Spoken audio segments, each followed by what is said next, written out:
ओम मुनित्रयं नमस्कृत्य तदुक्तिः परिभाव्य च वैयाकरणसिद्धान्तकौमुदीयं विरच्यते। सर्वेभ्यः श्रोतृभ्यः नमः। अस्माभिः गतपाठे यद्यत् पठितं तद् एकवारं स्मरामः। वयं तावत् द्वन्द्वसमासप्रकरणे स्मः। तत्र गतपाठः षष्ठः पाठः आसीत्। तस्मिन् पाठे अस्माभिः सूत्रं पठितम् अनुवादे चरणानाम् इति। तत्र सूत्रस्य विस्तरेण सूक्ष्मतया च अर्थः अवगतः। चरणानां द्वन्द्वे एकवत् स्यात् सिद्धस्य उपन्यासार्थे गम्यमाने इति। तत्र वार्तिकमपि पठितम्। स्थेणोर्लुङीति वक्तव्यम् इति। नाम स्थाधातोः तत्र लुङ्लकारस्य अनुप्रयोगः यदा वाक्ये कृतः भवति तदा, अपि च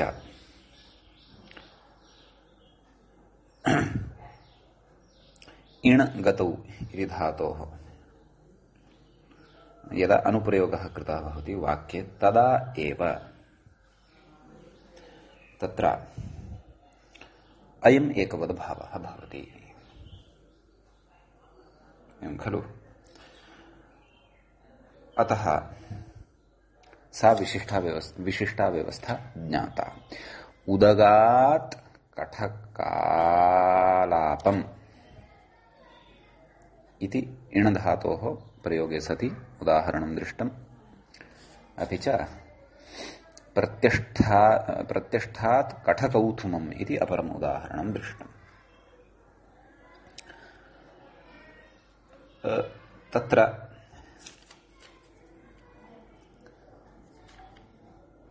कथं कठशब्दस्य अथवा कालापशब्दस्य तत्र चरणवाचित्वं भवति इत्यस्मिन् विषये अपि अस्माभिः चर्चा कृता खलु। ततः परम् अस्माभिः सूत्रमारब्धम् अध्वर्युक्रतुरनपुंसकम् इति। अध्वर्युक्रतुरनपुंसकम् इत्यस्य सूत्रस्य अस्माभिः अर्थः दृष्टः। यजुर्वेदे विहितः यः क्रतुः तद्वाचिनाम् अनपुंसकलिङ्गानां द्वन्द्वे एकवत् स्यात् इति। अस्य अर्थस्य विस्तरेण चर्चा कृता। तत्र यजुर्वेदे इति अर्थः कथमायाति इत्यपि अस्माभिः विचारितम्। उदाहरणं च दृष्टम् अर्काश्वमेधम् इति। तत्र प्रत्युदाहरणविचारः अस्माकम् अवशिष्टः अस्ति। प्रत्युदाहरणविचारः एतेन प्रत्युदाहरणेन उपस्थाप्यमानः वर्तते। आदौ पृच्छति किम् अध्वर्युक्रतुः किम् इति। एवं खलु? तर्हि प्रत्युदाहरण आदौ प्रथमं प्रत्युदाहरणं प्रस्तौति, पृच्छति तत्र अध्वर्युक्रतुः किम् नाम यजुर्वेदविहितः एव क्रतुः। यजुर्वेदविहितः यः क्रतुः तद्वाचकाः सन्ति ये शब्दाः तेषामेव एकवद्भावः। यजुर्वेदविहितक्रतुवाचकः शब्दः यदि नास्ति तर्हि अयम् एकवद्भावः न भवति। यथा कथयति व्याख्याता कथयति आदौ उपस्थापयन् विषयं किं कथयति क्रतुविशेषौ एतौ न यजुर्वेदविहितौ इति भावः। ततः पूर्वं सत्यं क्व इषुवज्रौ इति प्रत्युदाहरणं यद्दत्तं किं प्रत्युदाहरणं किं दत्तम् इषुवज्रौ इति कथयति क्रतुविशेषौ एतौ क्रतुविशेषौ नाम यज्ञविशेषौ वर्तेते। यथा अर्कः इति कश्चन क्रतुः अर्थात् यज्ञः। एवमेव अश्वमेधः इति कश्चन क्रतुः अर्थात् कश्चन यज्ञः इति। अतः हेतु क्रतुविशेषौ स्तः एतौ क्रतुविशेषौ न यजुर्वेदविहितौ, नाम यजुर्वेदे एतौ न विहितौ वर्तेते। तर्हि कस्मिन् वेदे विहितौ इत्यत आह अग्रे कथयति मूले। किं कथयति? सामेति, सामवेदे विहितौ, नाम इषु क्रतुः अपि च वज्रक्रतुः, इषुक्रतुः वज्रक्रतुः इति क्रतुद्वयं सामवेदे विहितं वर्तते। अतः सामवेदे विहितत्वात् एषां क्रतुवाचकानां शब्दानाम् अथवा एतयोः क्रतुवाचकशब्दयोः एकवद्भावः न भवति। अपि च इतरे समाहारद्वन्द्वः अपि प्रकृते न भवति, अपि तु इतरेतरयोगद्वन्द्वः एव भवति। समाहारद्वन्द्वः विवक्षानुसारं भवितुमर्हति, परन्तु समाहारद्वन्द्वः एव भवति इति नास्ति। वस्तुतः एकवद्भावः एव नास्ति, तर्हि समाहारद्वन्द्वः न भवति इत्येव वक्तव्यम्। यतः इदं सर्वमपि प्रकरणं यद् यैः सूत्रैः यद् एकवद्भावः उच्यमानः वर्तते, सः एकवद्भावः नाम एतेषां शब्दानां तत्र समाहारः एव भवति। प्राण्यङ्गादीनां समाहारः एव यथा स्यात्, इतरेतरः यथा न स्यात्। तर्हि प्रकृते यजुर्वेदसम्बन्धौ इमौ क्रतू न स्तः इति कृत्वा प्रकृते एकवद्भावः अपि न भवति। अतः एकवद्भावः नास्ति, तर्हि तत्र समाहारः अपि न भवति, अपि तु इतरेतरयोगः एव भवति इति विशेषेण तत्र बुद्धिः कर्तव्या इति प्रथमं प्रत्युदाहरणं। द्वितीयं प्रत्युदाहरणं किमुक्तं? किं पृच्छति चेत् अनपुंसकं किम् इति। नाम अनपुंसकमिति कुतः उच्यते? नाम ययोः शब्दयोः अथवा येषां शब्दानाम् एकवद्भावः कथ्यते, ते शब्दाः नपुंसकलिङ्गे न स्युः, नपुंसकलिङ्ग भिन्नलिङ्गे स्युः, पुल्लिङ्गे स्युः वा अथवा स्त्रीलिङ्गे क्वचित् दृश्यमानाः सन्ति तर्हि स्त्रीलिङ्गे स्युः वा, आधिक्येन पुल्लिङ्गे एव भवन्ति। एवं तर्हि अनपुंसकमिति यदि न उच्येत, तर्हि नपुंसकलिङ्गे विद्यमानस्य यजुर्वेदे क्रतुवाचकशब्दस्य अपि केनचन शब्देन सह समासे सति समाहारद्वन्द्वः स्यात्, एकवद्भावः च स्यात्, सः तु नापेक्षितः। एवं खलु? तर्हि तत्स्थलं दर्शयति। किं कीदृशं तत्स्थलं, कुत्र क्व च तत्स्थलम् इत्येतत् कथयति। राजसूयवाजपेये इति कथयति। एतयोः नाम कयोः? राजसूयक्रतुः यः वर्तते अपि च वाजपेय यः क्रतुः वर्तते, एतयोः यजुर्वेदविहितत्वेपि क्रतुद्वयमपि इदं यजुर्वेदविहितं वर्तते। यजुर्वेदे अनयोः यज्ञयोः विधानं वर्तते। अतः यजुर्वेदविहितत्वेपि नपुंसकत्वात् नाम नपुंसकलिङ्गत्वात् न एकवद्भावः, एकत्वम् इति भावः। एवं खलु? अनयोः नपुंसकत्वं भवति, अतः एकवत्वं न भवति। कुतः? सूत्रे तु अनपुंसकम् इत्युक्तं। नाम नपुंसकलिङ्गे न सन्ति ये क्रतुवाचकाः शब्दाः यजुर्वेदसम्बद्धाः, तेषां द्वित्वं न भवति, तेषाम् एकवद्भावः न भवति यदि ते नपुंसकलिङ्गे विद्यन्ते। अनपुंसकलिङ्गे विद्यमानानामेव एकवद्भावः भवति। एवं तर्हि एतौ द्वौ शब्दौ यः स्तौ नाम एतयोः तत्र नपुंसकत्वं वर्तते इति कथयति अग्रे। राजसूयवाजपेययोः पुल्लिङ्गतया प्रसिद्धेः आह। किम् आह? अर्धर्चादि इति। नाम राजसूय अपि च वाजपेय शब्दः पुल्लिङ्गे अपि व्यवह्रियते। यद्यपि प्रत्युदाहरणं तु कं विचारमादाय प्रस्तूयमानं वर्तते तेन, नाम राजसूय शब्दः वाजपेय शब्दः च नपुंसकलिङ्गे वर्तते क्रतुवाचकः अतः प्रकृते नपुंसकलिङ्गत्वात् एकवद्भावः न भवति अपितु इतरेतर योगद्वन्द्वः एव भवति। अतः राजसूयञ्च वाजपेयञ्च राजसूय वाजपेये इति भवति। एवं खलु। परन्तु पुल्लिङ्गे अपि श्रवणं भवति अनयोः यज्ञयोः। अतः पुल्लिङ्गे श्रवणं दृष्ट्वा एव कदाचित् तत्र एषः प्रथमावृत्तिकारः तत्र उदाहृतवान् किं सोमयागराजसूयम् इति।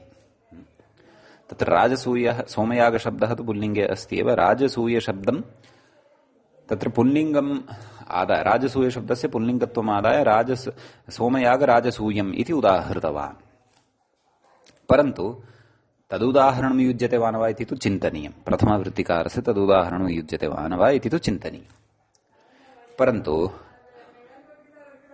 राजसूय अपि च वाजपेय इति शब्दः इति एतौ शब्दौ नपुंसकलिङ्गे अपि भवन्ति पुल्लिङ्गे अपि भवन्ति। कुतः? अर्धर्चादि इति कथयति। अर्धर्चादिगणे पठितत्वात् इति। एवं खलु। अतः तदेव कथयन्नस्ति व्याख्याता किं कथयन्नस्ति? राजसूय वाजपेययोः पुल्लिङ्गतया प्रसिद्धेः आह अर्धर्चादीति। अतः अर्धर्चादिगणे पठिताः ये शब्दाः ते उभयलिङ्गिनः भवन्ति। अर्धर्चाः पुंसि च पुल्लिङ्गे अपि भवन्ति नपुंसकलिङ्गे अपि भवन्ति। अर्धर्चः इत्यपि भवति अर्धर्चम् इत्यपि भवति इति अस्माभिः पूर्वं तत्सूत्रं पठितम् अस्ति। एवं खलु। तत्पुरुषप्रकरणे इदं सूत्रं पठितमासीत् इति भवन्तः स्मरेयुः इति अहं विश्वसिमि। अर्धर्चाः पुंसि च इति। अर्धर्चः अर्धर्चं गोमयः गोमयम् तस्य गणस्य अस्माभिः समग्रस्य पाठः अपि तत्र कृतः आसीत्। तस्मिन् गणे अनयोः अपि शब्दयोः पाठात् अनयोः पुल्लिङ्गता अपि गम्यते स्त्री नपुंसकलिङ्गता अपि गम्यते।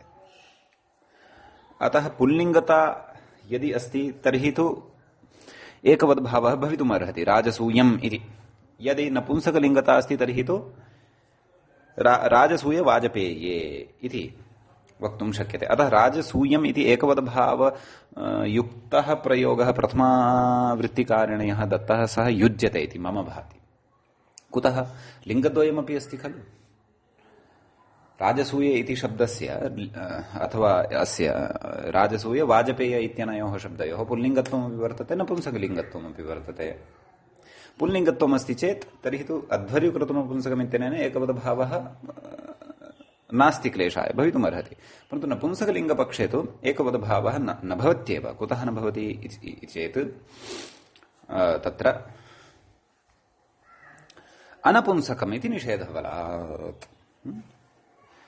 अतः अत्र एवं रीत्या व्यवस्था ज्ञातव्या।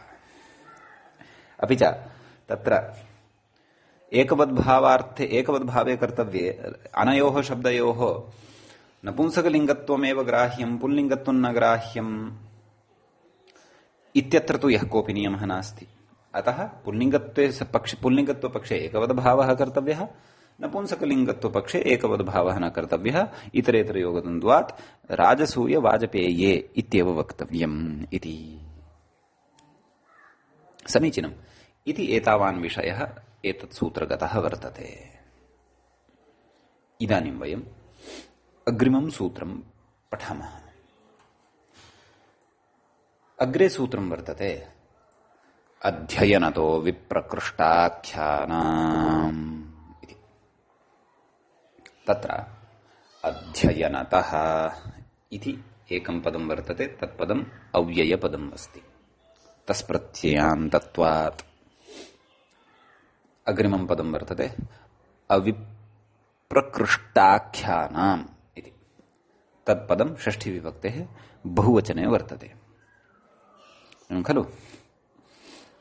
तदेव कथयति व्याख्याता। किं कथयति? अविप्रकृष्टाख्यानामिति छेदः नाम सूत्रस्य एवं रीत्या पदच्छेदः अवगन्तव्यः। अध्ययनतो विप्रकृष्टाख्यानं तत्र पूर्वरूपसन्धिः जातः वर्तते। अध्ययनतः अविप्रकृष्टाख्यानमिति पदच्छेदः वर्तते इत्यर्थः। एवं खलु? तत्र अध्ययनतः इत्यत्र तसि प्रत्ययः वर्तते। तसि प्रत्ययान्तानां भवति अव्ययत्वम्। तद्धितश्च सर्वविभक्तिः इत्यनेन तत्र कथयति अध्ययनतः इति तृतीयार्थे तसिः। सः तृतीयार्थः तसिः केन विधीयते इति सार्वविभक्तिकः तसिः अस्माभिः यदा तद्धितेषु पठिष्यते तदा ज्ञास्यते। अस्तु, तर्हि अध्ययनतः नाम तत्र तृतीया विभक्तेः यः अर्थः भवति सः अर्थः तत्र अस्ति। अध्ययनेन इति अर्थः तस्मात् आयाति इत्यर्थः। समीचीनं। प्रकृते किं सूत्रमासीत्? द्वन्द्वश्च प्राणिदूरसेनाङ्गानाम् इत्यस्मात् सूत्रात् द्वन्द्वः, द्विगुरेकवचनम् इत्यस्मात् एकवचनम् इति अनुवर्तते। अतः सूत्रार्थं तदाह सूत्रार्थं किम्? अध्ययनेन प्रत्यासन्नेति मूले द्रष्टव्यम्। अध्ययनेन प्रत्यासन्ना आख्या तेषां द्वन्द्वे एकवत् अविप्रकृष्टाख्यानाम् अस्य अर्थः यदि ज्ञायते तदा अयं विषयः अपि स्पष्टः भवति यत् प्रत्यासन्ना आख्या इति सूत्रार्थः कथम् आयातः।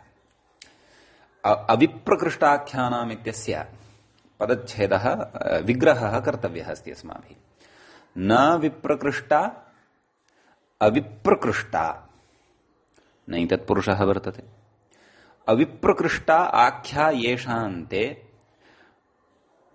अविप्रकृष्टाख्याः शब्दाः शब्दविशेषाः तेषाम् अविप्रकृष्टाख्यानां बहुव्रीहि समासः भवति अस्मिन् पदे। एवं खलु? तत्र विप्रकृष्टत्वं नाम दूरत्वम्, न विप्रकृष्टत्वम् अविप्रकृष्टत्वं नाम सामीप्यम्। सामीप्यम् इत्यस्य एव अन्यत् नाम भवति प्रत्यासत्तिः अथवा प्रत्यासन्नता इति। विप्रकृष्टत्वं नाम दूरत्वं, तस्य विपरीतम् अविप्रकृष्टत्वं नाम सामीप्यम्, समीपता।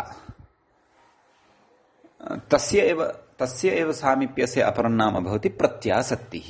पूर्वमपि अस्माभिः बहुषु प्रकरणेषु असकृत तत्र चर्चितः अस्ति एषः शब्दः। व्याख्याता कथयति प्रत्यासन्ना इति नाम सन्निकृष्टा इत्यर्थः। सन्निकृष्टा नाम तत्र समीपस्था इत्यर्थः अथवा सामीप्यवती आख्या इति वा अर्थः प्रत्यासन्ना इत्यस्य। समीचीनं। कथयति अध्ययनेन प्रत्यासन्ना आख्या येषां तेषां द्वन्द्वे एकवत् इति। नाम अध्ययनेन नाम अध्ययनगतप्रत्यासक्तिः येषां भवति अथवा अध्ययनेन यत् येषाम् आख्या प्रत्यासन्ना नाम सामीप्यं भजते अथवा समीपस्था भवति तद उदाहरणे स्पष्टी भविष्यति। तादृशानां शब्दानाम् अथवा तत्प्रत्यासक्तिवाचकानां शब्दानाम् एकवद्भावः भवति इत्युच्यते। एवं खलु? तत्र उदाह्रियते पदक्रमकः पदक्रमकम् इति। तत्र किञ्चित् पाठः लुप्तः वर्तते। पदक्रमकम् इति साधनीयम्। कथयति व्याख्याता पदानि अधीयते इति पदकाः, क्रमान् अधीयते इति क्रमकाः। तत्र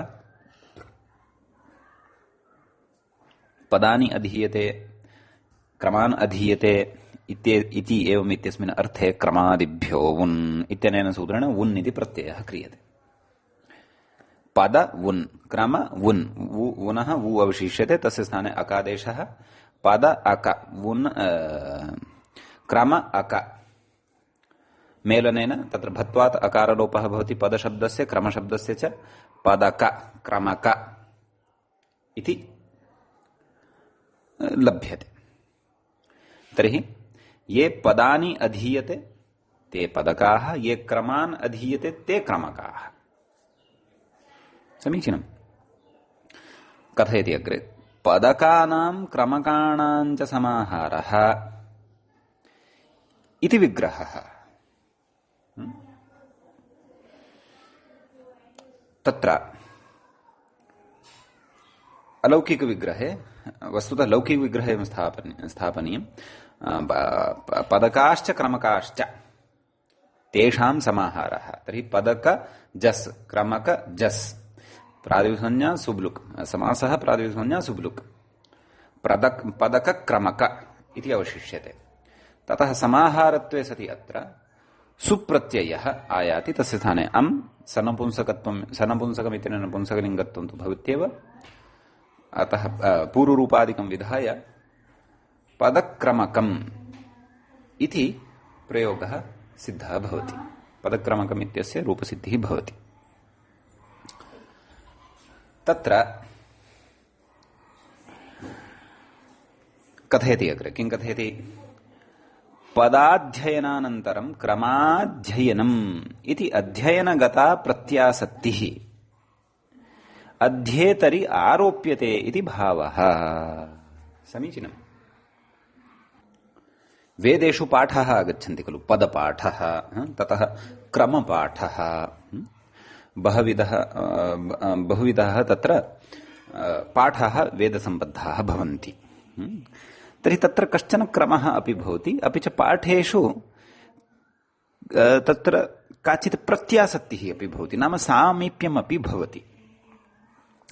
तत्र पदानां यद् अध्ययनं वर्तते तस्य अध्ययनस्य समीपस्थम् अध्ययनं यद् भवति तद् अध्ययनं क्रमाणाम् अध्ययनं भवति। नाम पदपाठस्य अध्ययनस्य समीपस्थम् अध्ययनं यद् भवति तद् अध्ययनं क्रमपाठस्य अध्ययनं भवति।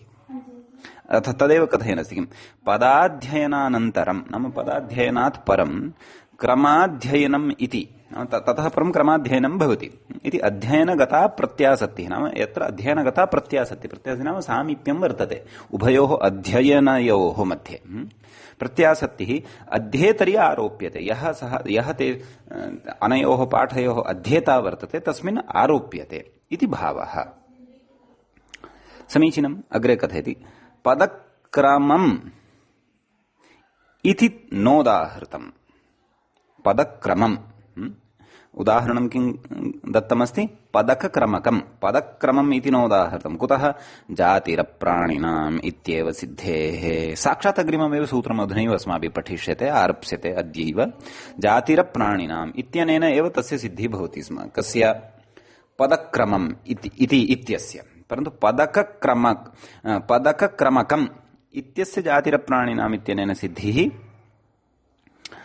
न भवति स्म। कुतः न भवति इति तु जातिरप्राणिनाम् इति सूत्रं पठित्वैव स्पष्टी भविष्यति। अत्रापि वदन् अस्ति अग्रे किञ्चित्, किं तद अध्येतृत्वे तु न जातिः इति भावः। नाम पदस्य यः अध्येता वर्तते अथवा क्रमस्य यः अध्येता वर्तते तस्य जातित्वं नास्ति। तद् कथं नास्ति जातित्वम् इति चेत् तदर्थं तदेव जातिलक्षणं यद् पूर्वम् उक्तं वर्तते तत् पुरस्कृत्य अत्र विचारः कर्तव्यः। तदा ज्ञायते पदकक्रमक अनयोः एव जाति तत्र नाम पदकक्रमक अनयोः जातित्वं नास्ति। पदम् अपि च पदं यद् भवति अपि च क्रमः यद् भवति तयोः जातित्वं वर्तते।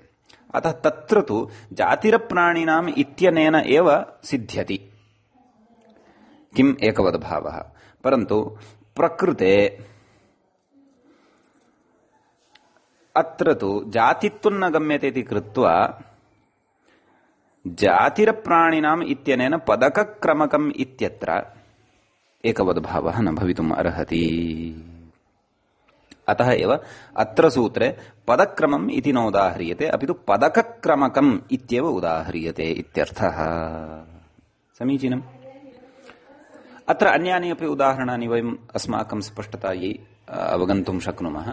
तत्र काशिकादिषु अथवा प्रथमावृत्त्यादौ उदाह्रियते। यथा तत्र उच्यते वैयाकरणनैरुक्तम् इति। वैयाकरणनैरुक्तम् तत्रापि किम्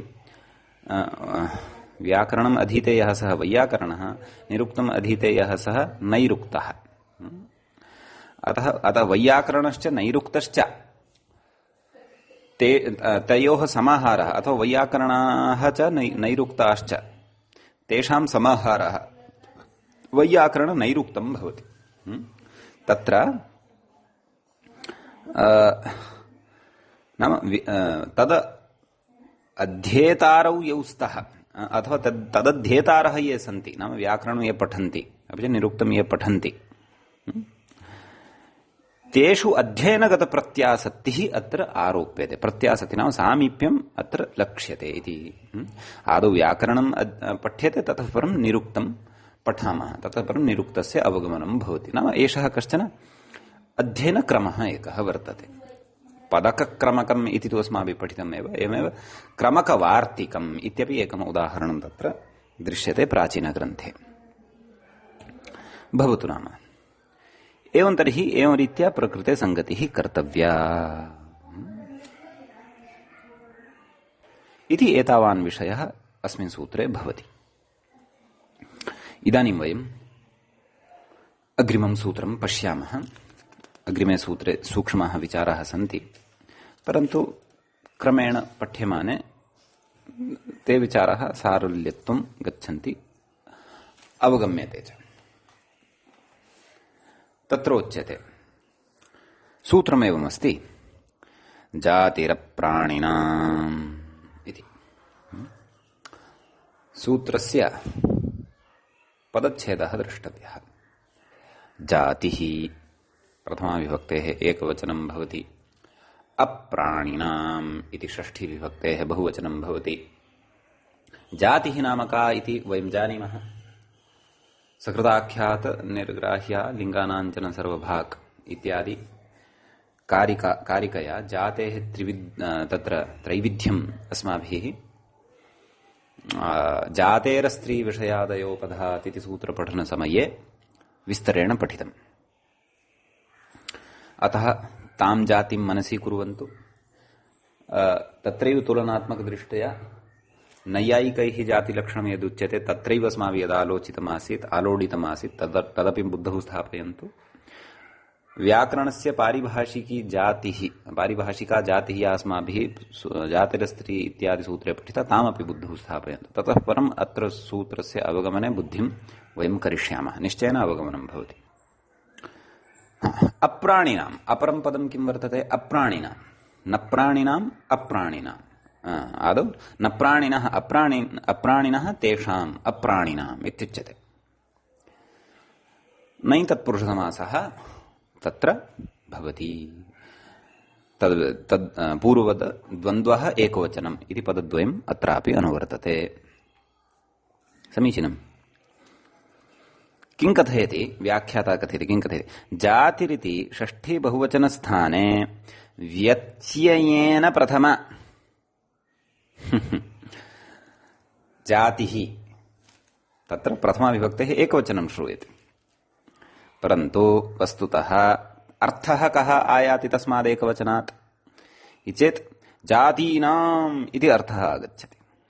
कथं तादृशः अर्थः इति चेत् तत्र व्यत्ययेन प्रथम व्यत्ययचर्चा अस्माभिः पूर्वम् असकृत् कृता वर्तते। विस्तरेण तु वयं व्यत्ययो बहुलम् इति सूत्रपठनसमये ज्ञास्यामः। अतः जातिरिति षष्ठी बहुवचनस्थाने तत्र व्यत्ययेन प्रथमा विभक्तिः प्रयुक्ता वर्तते। अतः कः अर्थः ज्ञातव्यः आहत्य कथयति अग्रे? जातिवाचिनाम् इत्यर्थः अथवा जातिवाचकानाम् इत्यर्थः। कस्य? जातिः इति प्रथमान्तपदस्य इत्यर्थः। एषा व्यवस्था वेदे भवति अथवा व्याकरणे भवति। समीचीनम्। अथवा शिष्टप्रयोगेषु शिष्टैः तत्र कृतेषु सूत्रेषु अथवा वचनेषु भवति। भवतु नाम सूत्रार्थः प्राणिवर्जजातिवाचिनां जातिवाचकाः शब्दाः बहवः भवन्ति, नाम बहुनां भवन्ति। प्राणिनां जातिवाचकाः शब्दाः भवन्ति, अप्राणिनामपि जातिवाचकाः भवन्ति, पशूनां जातिवाचकाः भवन्ति, भिन्न भिन्न पदार्थानां जातिवाचकाः शब्दाः भवन्ति, द्रव्यानां जातिवाचकाः शब्दाः भवन्ति, एवमेव क्रियागताः जातिवाचकाः शब्दाः भवन्ति, गुणगताः जातिवाचकाः शब्दाः भवन्ति। एवं रीत्या जातिवाचकाः शब्दाः अपि भिद्यन्ते प्रकृते। जातिवाचकाः शब्दाः कीदृशाः ग्राह्याः इति चेत् ये तावत् प्राणिवर्जजातिवाचकाः शब्दाः भवन्ति, ते एव अत्र एकवद्भावाय ग्राह्याः। नाम प्राणिनां जातिवाचकाः शब्दाः अत्र न भवन्ति, अपितु तत्र अप्राणिनामेव प्राणाः अस्मिन् सन्ति अथवा अस्य सन्ति इति प्राणी इति खलु कथयामः। न प्राणी अप्राणी इति अस्माभिः उक्तमेव। तद् उदाहरणे इतोपि अस्माकं स्पष्टता भविष्यति यत् तत्र कथं प्रदत्तम् उदाहरणम् अप्राणिनः कस्यचित् जातिवाचकत्वं भजते इति। भवतु नाम प्रविशामः उदाहरणम्। किमुच्यते?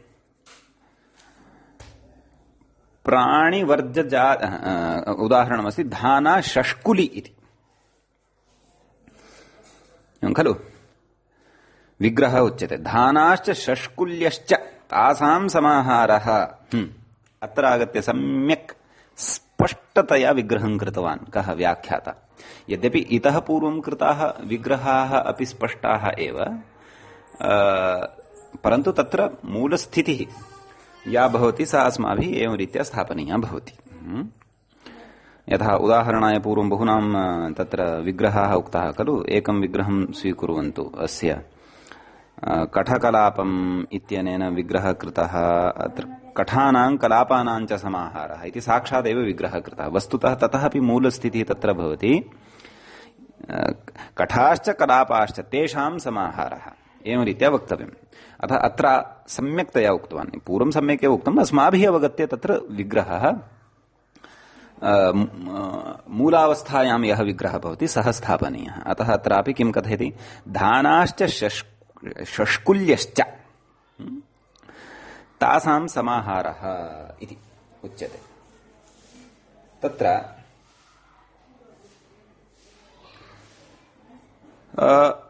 धाना इति शब्दः पुल्लिङ्गे भवति। शष्कुली इति शब्दः अपि शष्कुली इति दीर्घ ईकारान्तः पुल्लिङ्गे एव भवति। एवं खलु। उभयमपि खाद्यपदार्थ विशेषत्वं भजते। धानाः इत्यपि कश्चन खाद्यपदार्थः भवति। अस्माभिः तत्र कालाध्वनोरत्यन्तसंयोगे इत्यत्र मासङ्गुडधानाः इति उदाहरणपठनसमये धानाशब्दस्य विचारः कृतः आसीत्। स एव शब्दः अत्र वर्तते।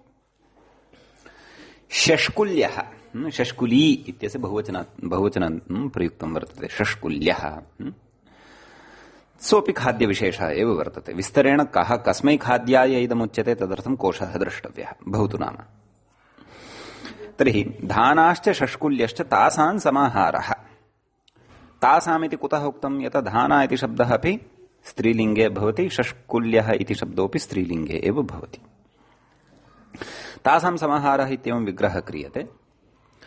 अलौकिक समासः चार्थे द्वन्द्वः इत्यनेन अलौकिक विग्रह धाना जस् शष्कुली जस् इति। तत्र प्रातिपदिकसंज्ञा सुब्लुक्। धाना शष्कुली इति अवशिष्यते। धाना शष्कुली इति अवस्थायाम् अनयोः जातिवाचकत्वं वर्तते एव। धाना इत्यस्य जातिवाचकत्वम् अस्ति। आकृतिग्रहणजातिः लिङ्गानाञ्च सर्वभाग इत्यादि परिष्कृतलक्षणानुसारेण जातित्वम् अस्ति एव। शष्कुली इत्यस्यापि जातिवाचकत्वम् अस्ति एव, परन्तु तादृशजातिवाचकत्वम् अस्ति यत् अनयोः प्राणिगतजातिवाचकत्वं नास्ति, अप्राणिगतजातिवाचकत्वम् अस्ति। अतः सूत्रस्य कृते यद्यदपेक्षितं तत्तत्सर्वम् अत्र वर्तते। धानाः याः सन्ति तासु प्राणाः न भवन्ति, एवमेव शष्कुल्यः याः भवन्ति तासु अपि प्राणाः न भवन्ति। अतः अत्र एकवद्भावः एतेन सूत्रेण भवति। केन? एवं खलु? अतः धानाश्च शष्कुल्यश्च तदेव अजातिवाचकत्वं नाम अप्राणित्वात् जातिवाचकत्वं वर्तते। उभयोः मध्ये प्राणाः न भवन्ति इति वयं जानीमः। अतः अत्र जातिरप्राणिनाम् इत्यनेन सूत्रेण एकवद्भावः भवति। अपि च समाहारद्वन्द्वः एव भवति। समाहारद्वन्द्वे सति तत्र सनपुंसकम् इत्यनेन नपुंसकत्वमपि भवति इत्यपि वयं जानीमः। सनपुंसकम् इत्यनेन नपुंसकत्वे सति तत्र ह्रस्वो नपुंसके प्रातिपदिकस्य इत्यनेन तत्र ह्रस्वः भवति। अतः कथयति अग्रे व्याख्याता। किं कथयति? नपुंसकत्वात् ह्रस्वः इति भावः। अतः धानाशष्कुलि इति आयाति। ततः सुप्रत्ययः, सुप्रत्ययस्य तत्र लोपः भवति। यथा दधि शब्दात् लोपः भवति तद्वत् अस्मात् शब्दात् अपि लोपः भवति। किम् अवशिष्यते? धानाशष्कुलि इति एतावदेव अवशिष्यते। समीचीनम् इति उदाहरणम्। एवमेव अस्माभिः अन्यानि अपि उदाहरणानि अत्र विचारयितुं शक्यन्ते। यथा आराशस्त्री इति तत्र वृत्तिकारेण उदाह्रियते। खट्वापीठम्, घटपटम्, एवं रीत्या अन्यानि उदाहरणानि अपि अत्र चिन्तयितुं शक्नुमः। जातित्वम् अवश्यं गम्यमानं स्यात्। अग्रे कथयति प्राणिनां तु विच्छूद्राः इति। विषश्च शूद्राश्च अत्र एकवद्भावः न भवति। अतः इतरेतरयोगद्वन्द्वपक्षे विषश्च शूद्राश्च विच्छूद्राः इत्येव प्रयोगः तत्र भवति इत्यर्थः। समीचीनम्। यतः कुतः प्राणिवाचकत्वम् एतेषां शब्दानाम्, एतेषां जातिवाचकशब्दानां प्राणिवाचकत्वं वर्तते, नाम प्राणित्वं वर्तते। अतः प्राणित्वात् प्रकृते एकवद्भावः न भवति। सूत्रे अप्राणिनाम् इति वचनसामर्थ्यात्। समीचीनम्।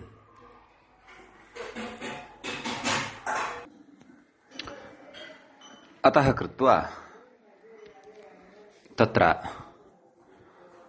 विच्छूद्राः इत्यत्र एकवद्भावः न भवति।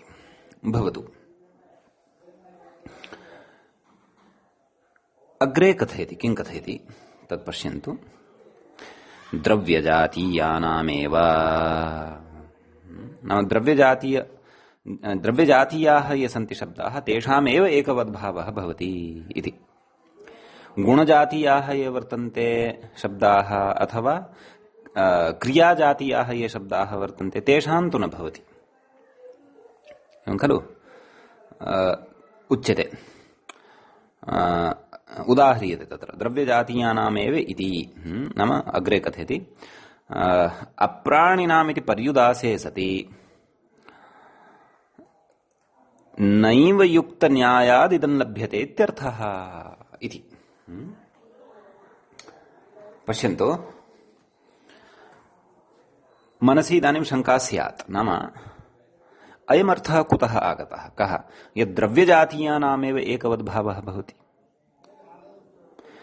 गुणजातीयानां रूपरसादिशब्दानाम् एकवद्भावः न भवति। अतः एव अग्रे रूपरसौ इति उदाहरणं वक्ष्यते। एवमेव क्रियाजातीयानां तत्र एकवद्भावः न भवति। अत एव अग्रे गमनाकुञ्चने इति उदाहरणं वक्ष्यते। सत्यं, परन्तु अयम् अर्थः कथं लब्धः? नाम जातिरप्राणिनाम् इत्यत्र अप्राणिनाम् इति यः प्रतिषेधः उक्तः, तेन प्रतिषेधेन अपि च एतेन विधानेन द्रव्यजातीयानामेव तत्र ग्रहणं भवति, अन्येषां न भवति। गुणजातीयानां न भवति, अपि च एतेषां केषां क्रियाजातीयानां च शब्दानां न भवति। गुणजातीयाः नाम रूपरसगन्धादयः ये सन्ति तेषाम् एकवद्भावः मिथः न भवति। क्रियाजातीयानां नाम गमनम्, आकुञ्चनं, प्रसारणम् इत्यादयः ये शब्दाः क्रियाजातयः वर्तन्ते तेषामपि एकवद्भावः न भवति। इति एषः नियमः कथं ज्ञातः भवति इति चेत् तत्र विशिष्टः विचारः उपस्थापितः व्याख्यात्रा। किं कथयति पश्यन्तु। अप्राणिनामिति पर्युदासे सति नैव युक्त न्यायादिदं लभ्यते इति भावः। नैव युक्त न्यायः कदाचित् कस्मिंश्चित् प्रसंगे अस्माभिः तत्र कारकेषु वा स्त्रीप्रत्ययप्रकरणे वा क्वचित् चर्चितः आसीत्। अधुना पुनः सः न्यायः अत्र चर्च्यते। न्यायः नाम परिभाषा भवति। सा परिभाषा एवं भवति। कथं भवति? नैव युक्तम् अन्यसदृशाधिकरणे तथा ह्यर्थगतिः इति। 75तमी परिभाषा एषा भवति। परिभाषेन्दुशेखरः इत्याख्ये ग्रन्थे। तस्याः परिभाषायाः अर्थः कः इति चेत् नाम नया युक्तम् अथवा इवेन युक्तम्, नैव युक्तम् इति उक्तं खलु। तत्र समग्रा परिभाषा भवतां पुरतः स्यात्, तां परिभाषां लिखन्तु। परिभाषेन्दुशेखरः यदि अस्ति तर्हि सः एव ग्रन्थः उद्घाटयितुं शक्यते। परन्तु अत्र विचारः आरब्धः वर्तते इति कृत्वा अस्य विचारस्य अत्र श्रवणस्य अवगमनस्य च अपेक्षा वर्तते। ततः एव अयं विषयः स्फुटः भविष्यति। यद्द्रव्यजातीयानामेव इदं भवति, अन्येषां न भवति इति चेत् सः अर्थः कथम्? अतः तस्य अर्थस्य अवगमनाय अस्याः परिभाषायाः किञ्चित् अस्माभिः आपाततः अथवा तत्र सामान्यतया वा चिन्तनम् अस्माभिः कर्तव्यमेव। नैव युक्तम् अर्थात् नय इत्यनेन युक्तम् अथवा इव इत्यनेन युक्तं यत् पदं भवति,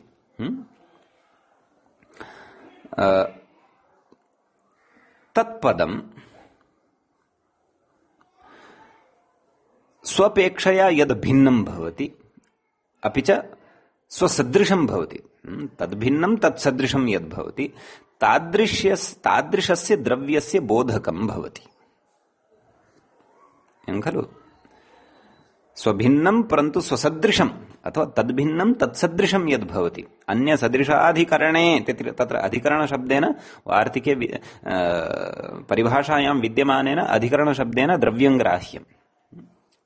अन्यसदृशाधिकरणे नाम अन्यस्य नाम स्वाभिन्नस्य अपि च स्वसदृशस्य अधिकरणस्य नाम तत्र द्रव्यस्य बोधकं भवति। किं? यत्पदं नया युक्तं भवति अथवा इव इत्यनेन, इव इति उपमावाचकेन शब्देन सह भवति। उपमान उपमेययोः मध्ये सम्बन्धस्थापकेन इव इति शब्देन युक्तं यत् पदं भवति इत्यर्थः। अतः नया युक्तं पदम् इवेन च युक्तं पदम्, एतत् पदद्वयं स्वभिन्नस्य परन्तु स्वभिन्नस्य अपि तु स्वसदृशस्य, स्वभिन्नस्य किञ्च स्वसदृशस्य द्रव्यस्य बोधनं कारयन्ति खलु। यथा तत्र उदाहरणाय एकं निदर्शनम् अस्माभिः एकं वा अथवा द्वयं निदर्शनम् अवगन्तव्यं, ततः परं विषयः स्फुटतां गच्छति। उच्यते अब्राह्मणम् आनय इत्युच्यते। तर्हि तत्र अब्राह्मणम् इति यत् पदं वर्तते तत् नञ्युक्तं वर्तते। अतः तस्य अर्थः एवम् अवगम्यते, ब्राह्मण भिन्नं ब्राह्मण सदृशं क्षत्रियादिकम् आनय इत्यर्थः इति बोधः भवति तस्य, कस्य अब्राह्मणम् इत्यस्य। इति तु नया युक्तस्य उदाहरणम्। एवमेव इवेन युक्तस्य उदाहरणं चन्द्र इव, चन्द्र इव मुखम् इति उच्यते। तर्हि इव युक्तं पदम् अत्र वर्तते चन्द्र इव, चन्द्र इव इत्येव तत्र इव युक्तं पदं चन्द्र इति अस्ति। अतः चन्द्र भिन्नस्य चन्द्र सदृशस्य मुखस्य तत्र बोधः जायते। तत्र ह्यर्थगतिः इत्युक्तं परिभाषायां। हि अर्थगतिः, हि नाम यतो हि, अर्थगतिः नाम अर्थस्य, तथा गतिः नाम प्रतीतिः तथा भवति। प्रसंगवशाद् वा प्रकरणवशाद् वा अथवा लक्ष्यानुसारं वा अर्थस्य तथा तत्र गतिः, गतिः नाम प्रतीतिः भवति। एतादृशी प्रतीतिः शब्दशक्ति स्वाभाव्यात् भवति, तदपि न विस्मर्तव्यम्। नाम तत्तच्छब्दस्य काचित् शक्तिः भवति, तत्तच्छक्ति स्वाभाव्यात् एतादृशी प्रतीतिः जायते। नाम अब्राह्मणम् इति वक्तव्यं यदि, तर्हि ब्राह्मण भिन्नस्य ब्राह्मण सदृशस्य बोधः जायते। एवमेव चन्द्र इव मुखमिति, चन्द्र इव इति यदि उच्यते तर्हि चन्द्र भिन्नस्य चन्द्र सदृशस्य मुखस्य बोधः जायते। अतः तद्बोधाय तत्र एतादृश अर्थग्रहणाय तत्र कश्चन न्यायः उच्यते, काचित् परिभाषा उच्यते। सा एषा परिभाषा वर्तते, का नैव युक्तम् अन्यसदृशाधिकरणे तथा ह्यर्थगतिः इति। अतः प्रकृतेऽपि तथा वर्तते। प्रकृते अपि अप्राणिनाम् इति यत् पदं वर्तते तत्पदं नया युक्तं वर्तते, नञ्युक्तं पदं वर्तते। अतः अत्र विद्यमानं नञ् यद् वर्तते तद् नञ्युक्तं पदम् अप्राणिनाम् इति नञ्युक्तं पदं स्वसदृशस्य परन्तु स्वभिन्नस्य बोधं कारयति। कुतः? शब्दशक्ति स्वाभाव्यात् एवं खलु। अतः प्रकृते अप्राणिनः ये सन्ति ते प्रकृते, नाम इदानीं येषु प्राणाः भवन्ति तेषु अपि द्रव्यत्वं भवत्येव खलु। इदानीम् अत्र पुनः अग्रिमा जिज्ञासा स्यात् भवतां, नाम द्रव्यार्थः एव कुतः स्वीकृतः आदौ, नाम द्रव्यजातिरेव कुतः स्वीक्रियते, तत्र गुणजातिः कुतः न स्वीक्रियते। आदौ गुणजातिं स्वीकृत्य ततः द्रव्यजातिवाचकानाम् अथवा क्रियावाचकानां निषेधः भवतु। कुतः अत्र आदौ द्रव्यजातीयानाम् एव ग्रहणं कृत्वा ततः परं तत्र गुणवाचकानाम् अपि च क्रियावाचकानां जातिशब्दानां निषेधः क्रियमाणः वर्तते इति चेत्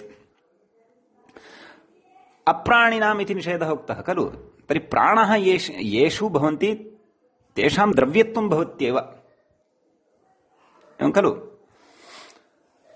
तर्हि अप्राणिनः अपि तत्र कीदृशाः ग्राह्याः, नाम अप्राणिवाचकाः शब्दाः अपि तत्र कीदृशाः ग्राह्याः, ये द्रव्यवाचकाः एव भवन्ति, यथा धानाः, शष्कुल्यः इति। कुतः? निषेधः एव तत्र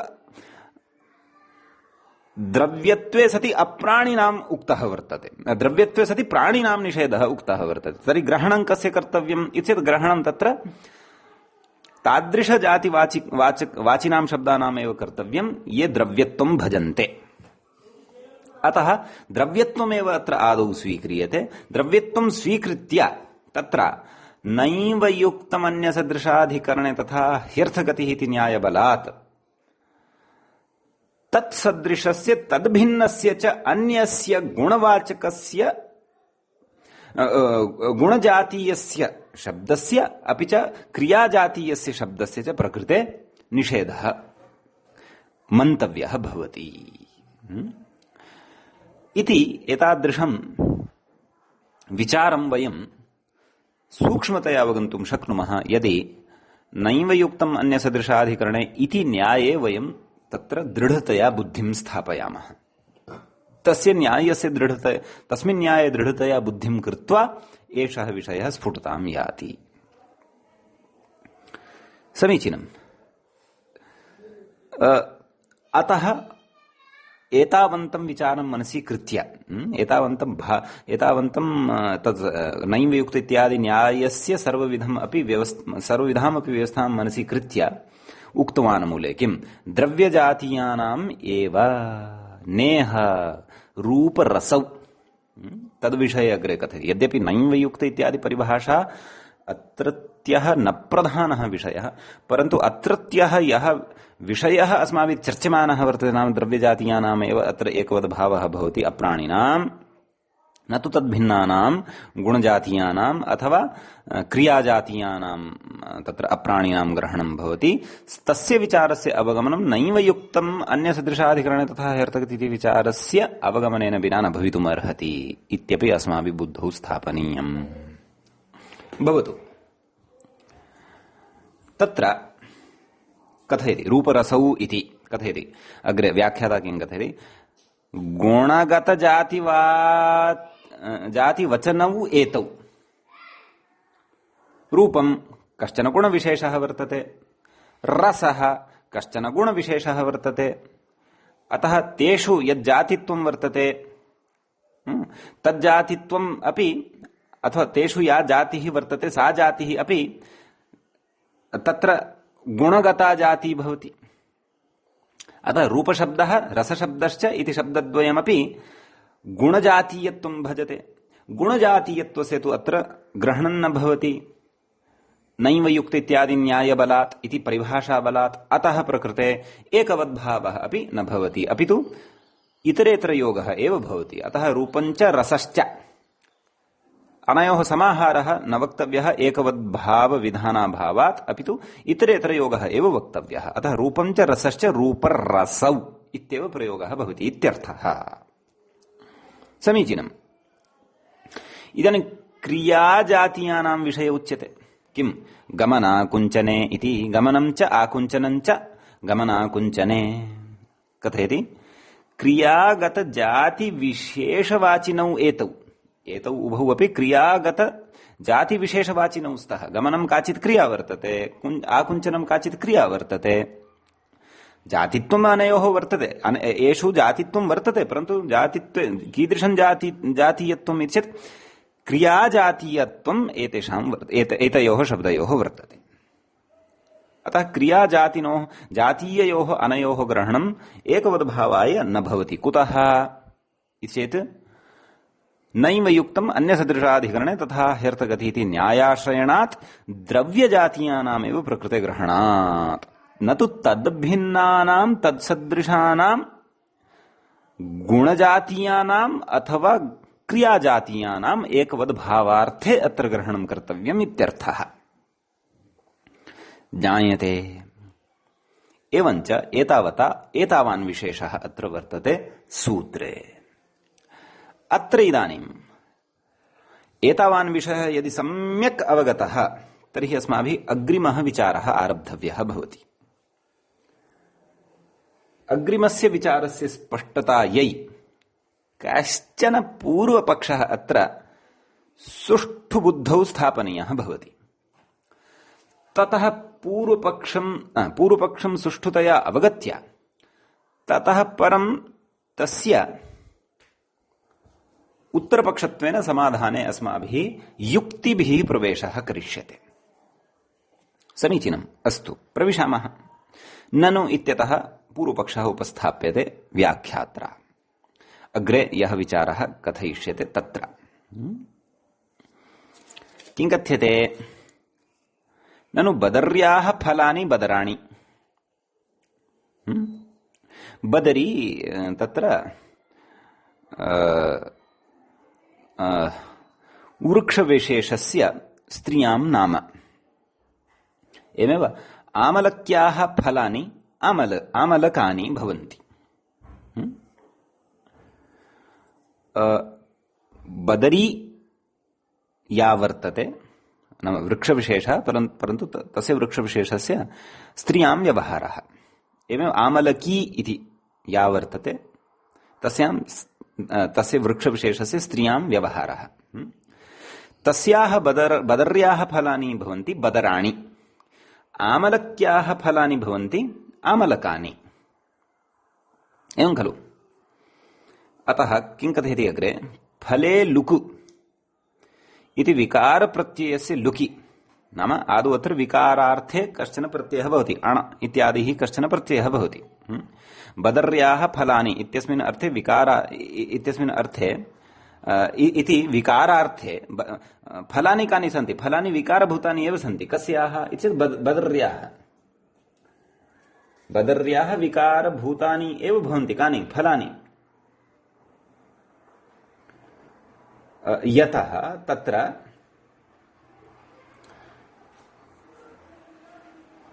बदरी वृक्षः यः भवति तस्य आदौ तद् भूमितः जलादि तत्त्वानां पोषणं स्वीकरोति, तर्हि नैसर्गिकक्रमेण अन्तः विद्यमानस्य तत्र पदार्थविशेषस्य फलरूपेण तत्र विकारः जायते, विपरिणामः जायते।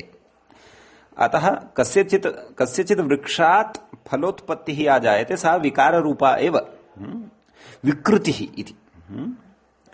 कामक्रोधलोभादि विकारः न ग्राह्यः। अत्र प्रकृतितः विकृतिं प्रति परिवर्तनं यद् भवति सा विकृतिः अत्र ग्राह्या, सः विकारः प्रकृते ग्राह्यः। एवं खलु? अतः बदर्याः फलानि बदराणि आमलक्याः फलानि आमलकानि इति कथं बदराणि आमलकानि इति प्रयोगद्वयं कथं सिद्ध्यति तद्विषये उच्यते। किं फले लुक् इति नाम अत्र विकारार्थकः कश्चन प्रत्ययः विधीयते, तस्य प्रत्ययस्य फले लुक् इत्यनेन सूत्रेण लुक् भवति। समीचीनं। तर्हि चिन्तयन्तु, अत्र विकारार्थकः प्रत्ययः कश्चन यदि विहितः, वस्तुतः तत् प्रत्ययः भवति ऐ। तच्च प्रत्ययः केन विधीयते? अनुदात्तादेश्च इत्यनेन विधीयते। अत्र नोक्तः, परन्तु अस्माभिः अग्रे पठिष्यते, तद्धितेषु पठिष्यते। अतः ऐ प्रत्ययः क्रियते, बदरी ऐ, आमलकी ऐ इति स्थितिः जायते। ततः फले लुक् इत्यनेन तस्य अयः लुक् विधीयते, अर्थस्तु तिष्ठति, विकारार्थस्तु तिष्ठति। अतः बदरी आमलकी इति भवति। ततः अपरम् एकं सूत्रं तत्र प्रयुज्यते, तदपि अस्माभिः अग्रे पठिष्यते, लुक् तद्धित लुकी। तद्धित लुकि सति विकारार्थकः यः प्रत्ययः तस्यापि लुक् तद्धित लुकि सति, नाम विकारार्थकः यः प्रत्ययः अत्र अस्माभिः पूर्वं विहितः तस्य लुक् कृतः, स च तद्धित संज्ञकः, तस्य फले लुक् इत्यनेन लुक् विहितः। अतः तद्धित लुकि सति प्रकृते स्त्री प्रत्ययस्यापि लुक् भवति, नाम बदरी इत्यत्र यः स्त्री प्रत्ययः वर्तते, अपि च आमलकी इत्यत्र च यः स्त्री प्रत्ययः वर्तते ङी इति, तस्य लुक् भवति। तर्हि किम् अवशिष्यते? बदर इत्येव अवशिष्यते, आमलक इत्येव अवशिष्यते। आहत्य तर्हि यः शब्दः अवशिष्टः तेन फलार्थः अवगम्यते, नाम फलविशेषः। बदरम् इति फलविशेषः, आमलकम् इति फलविशेषः इति अर्थः लभ्यते प्रकृते। एषः कश्चन व्युत्पत्तिप्रकारः दर्शितः। तर्हि बदर्याः फलानि बदराणि भवन्ति, आमलक्याः फलानि आमलकानि भवन्ति। कुतः एषा सिद्धिः उच्यमाना अस्ति? अचिरेण एव तत्र स्पष्टः भविष्यति विषयः। अग्रे कथयति, फलत्व व्याप्य जाति विशेषवाचिनौ एतौ। कौ इत्येतत् बदराणि इत्यत्र प्रयुक्तः यः बदर शब्दः तस्य बहुवचने खलु बदराणि इति, आमलकानि इत्यत्र च प्रयुक्तः यः आमलक इति शब्दः। एवं खलु? तत्र फलत्व व्याप्य जाति विशेष, नाम फलत्व व्याप्य जातिः तत्र भवति, नाम तेषु फले अनयोः उभयोः फलयोः फलत्वं वर्तते। फलत्वं पुरस्कृत्य अनयोः जातिवाचकत्वमपि वर्तते। कयोः? बदराणि इत्यत्र विद्यमान बदर शब्दस्य, आमलकानि इत्यत्र विद्यमानस्य आमलक शब्दस्य जातिवाचकत्वमपि वर्तते। जातिवाचकत्वम् अस्ति इति कृत्वा अग्रे कथयति। किं कथयति? ततश्च बदराणि च आमलकानि च, बदरामलकं बदरामलकानि इति कथं रूपद्वयम् रूपद्वयमपि अपेक्षितम् समीचीनम् जातिवाचकत्वम् अस्ति सत्यमस्ति अपि च अप्राणित्वमपि वर्तते अतः जातिरप्राणिनाम् इत्यनेन तत्र एकवद्भावे सति समाहारद्वन्द्वे सति नपुंसकत्वे सति यथा पूर्वं धानाशष्कुलीति प्रयोगः साधितः तद्वद् प्रकृते अपि बदरामलकमिति प्रयोगः भवति बदरामलकम् इति तु सिद्ध्यति जातित्वात् सिद्ध्यति सत्यम् परन्तु बदरामलकानि इति इतरेतरयोगद्वन्द्वपक्षे अयं प्रयोगः न सिद्ध्येत खलु कुतः जातिवाचकत्वं वर्तते अपि च कुतः अप्राणित्वं वर्तते अतः परन्तु प्रयोगौ तु उभावपि इष्टौ बदरामलकमिति समाहारद्वन्द्वस्थम् अपि अपेक्षितम् बदरामलकानि इति तत्र इतरेतरयोगस्थः अपि प्रयोगः अपेक्षितः कथं तत्र तर्हि उच्यते कथम् एतद् रूपद्वयं लभ्येत तत्र कारणमपि कथयति नाम रूपद्वये आपत्तिः का तत्र तदग्रे कथयति किम् जातिरप्राणिनाम् इति एकत्वस्य नित्यत्वात् इति नाम जातिरप्राणिनाम् इति यद्विधानं वर्तते तेन एकत्वस्य नित्यत्वं वर्तते इत्यत आह समाधानं कथयति किम् जातिप्राधान्य इति जातिप्राधान्य एव अयम् एकवद्भावः एतावता पूर्वपक्षः अस्माभिः अद्य विचारितः तं पूर्वपक्षं वयं बुद्धौ स्थापयामः उत्तरपक्षत्वेन तु अस्माभिः समाधानम् अग्रे दास्यते तत्र विशिष्टा काचित् चर्चा वर्तते व्याख्यानम् अनुसरन्तः वयम् अत्र समाधानस्य प्राप्तिमपि करिष्यामः तच्च समाधानम् अग्रिमपाठे भविष्यति अतः एतावत् वयं बुद्धौ संस्थाप्य अग्रिमपाठाय सिद्धाः भवामः तावता तत्रैव मङ्गलम् मुनित्रयं नमस्कृत्य तदुक्तिः परिभाव्य च वैयाकरणसिद्धान्तकौमुदीयं विरच्यते सर्वेभ्यः श्रोतृभ्यः नमः।